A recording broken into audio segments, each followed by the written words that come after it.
কবিতাৰ শিৰোনাম মৰমৰ জুবিন দা।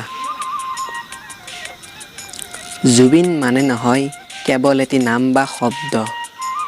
জুবিন মানে এছাতি মলয়া বতাহ, প্ৰশান্ত সাগৰৰ ঢৌ, আকাশৰ উজ্জ্বল নক্ষত্ৰ।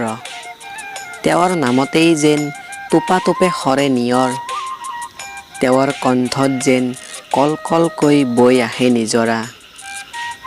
হৃদয়ত বাজি উঠে সুমধুৰ ৰাগ। জুবিন এনে এটি শব্দ যিটো থাকে প্ৰতিজন অসমীয়াৰ হৃদয়ত, যিয়ে সমাজৰ বাবে কৰে, যিয়ে আনৰ বাবে জীয়ে, যিয়ে ভাল পায় মানুহক, যাক মানুহে ৰিয়েল হিৰো বুলি মানি লয়, যাৰ গানৰ সুৰৰ নদী বয়, তেওঁকেই অসমীয়াত জুবিন দা বুলি কয়। সেইজনে জুবিন দা, যাৰ গান শুনি মই টোপনি যাওঁ, যাৰ গান শুনি মই সাৰ পাওঁ, যাৰ গান শুনি মই দিন কটাওঁ, যাৰ গানৰ কপি কৰোঁ, তেওঁৱেই হৈছে জুবিন দা।